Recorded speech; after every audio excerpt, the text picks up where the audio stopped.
Lisa for thebuzzball.com. We are in Hershey, Pennsylvania today with Tegan and Sara. Thanks for taking a few minutes. The latest release is Sainthood. One of the tracks off Sainthood, Alligator, one of my favorite tracks.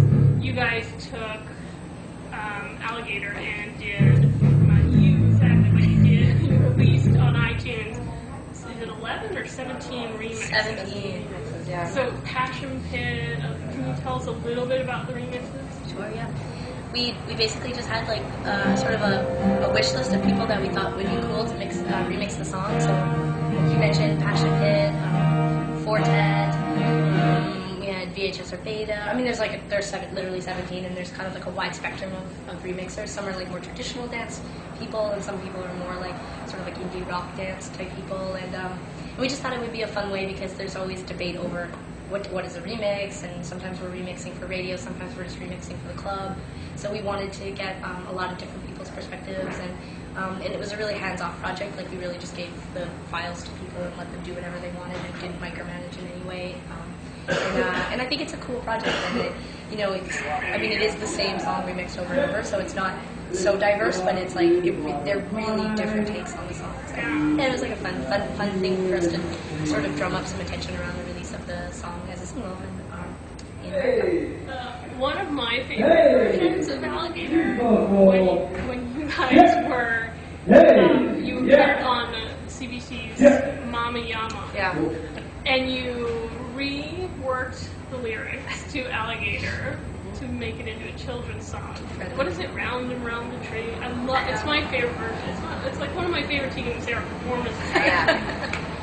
So can you explain a little bit about the Mama Yama experience? I love Mama. Yeah, well, Mama Yama is basically the equivalent to like Yo Gabba Gabba or like one of those children's shows, like, or my favorite, which is Pink Pink Mountain, which Sarah and I were on a few years ago. And it's this concept of using puppets or characters to teach young kids lessons, but then they have these like indie rock and musicians, like pop musicians, come on and play.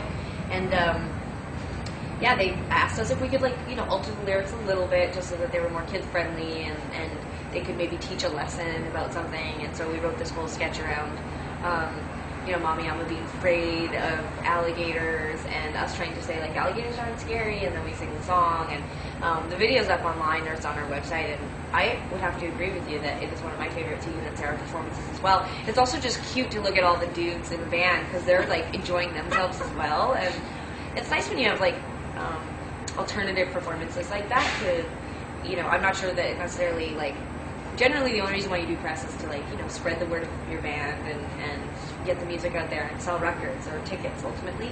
When you do events like that or performances like that, like Pink Pink Mountain or Mama Yama, you're truly just performing to perform. Like it's kind of like just an experience really. And it's definitely all the ones we've done my favorite because it just turned out really well. The people there were really good and allowed us to sort of come to a whole new audience. So now we have like a whole area of our state or of our crowd that's just babies, like strollers and moms, and we play in the afternoons, and it's good money. There you go. Those kids got a lot of disposable income. You think a 2 or 3-year-old wouldn't have a lot of money, but they do. So that's the bottom. That's what you've taken. That's the lesson you've taken from pretty much it. Mama. Yeah. The lesson we learned was that kids have disposable income. Yeah. You would never thought that.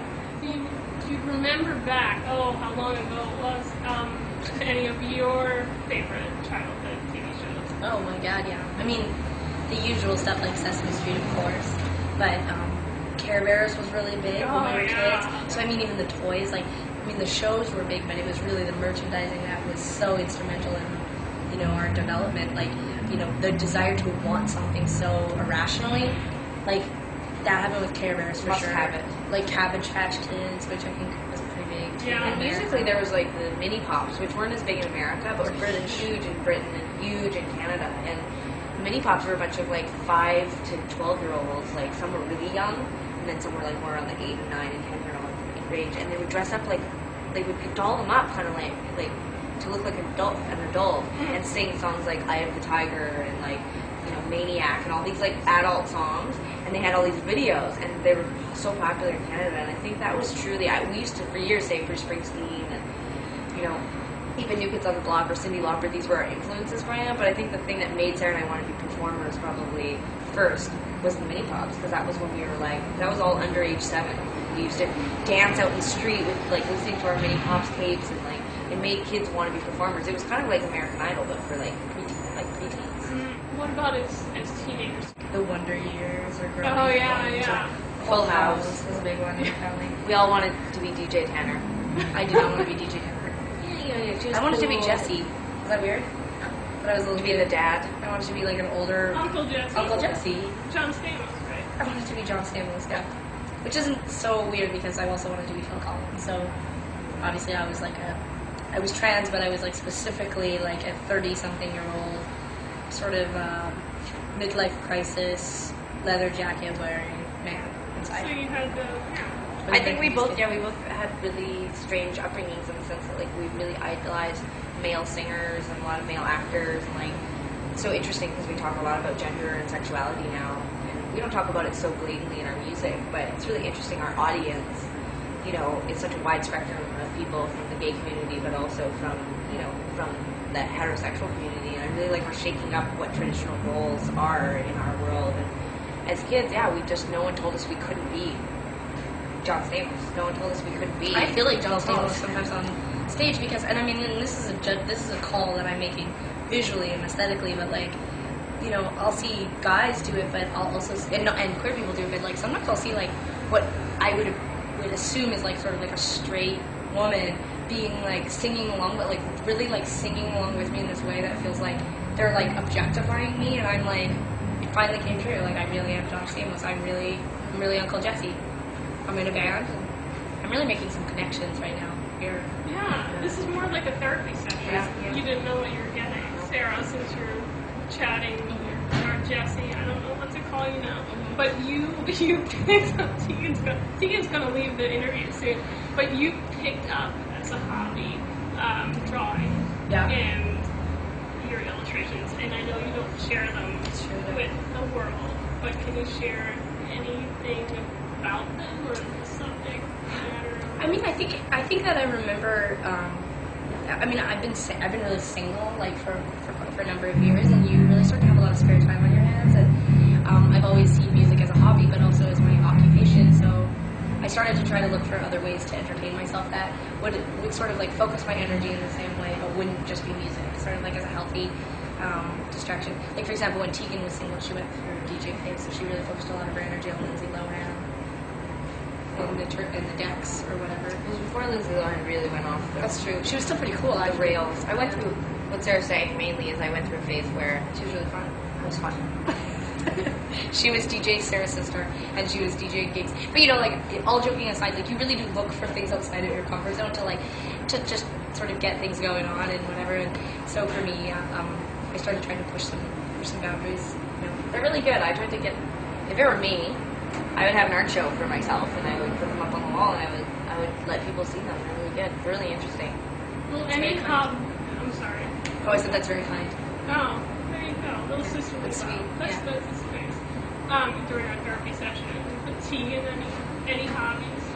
I mean, I really, really, really like this year specifically got like I had some friends that encouraged me to start doing yoga and really liked it. I'm a workaholic and I'm constantly coming up with projects. You know, the last 2 years, my main focus was these books that we did, and now we're starting to work on a DVD, and like we write for other people, and we collaborate with other artists, and we're constantly talking about work. And so for me, I had to find something, and I've never had a hobby, and someone suggested that like not only could it be a hobby, plus it's good for you, but also it would give me a solid amount of time a day where I literally couldn't think about anything except trying not to fall over or start to cry. And so I was like, okay, I'm gonna try yoga. And I got really into it. I'm still into it, but then I just started doing other things. Like I started to ride my bike a lot more, and I got this workout program off the internet called Insanity, and I started to do that. And so I guess my hobby now is actually just like doing something physical. So much of our job is spent sitting backstage, doing interviews, writing songs, like over the computer, like, you know, working on music, and Sort of cerebral. yeah, it's very cerebral. And so for me, there's like an excess of energy that builds up inside of me, and rather than getting it out in other ways, I've chosen to put it out in physical stuff. So that's been really cool. And I like to read, and I have a really big social circle. Like I really like hanging out with people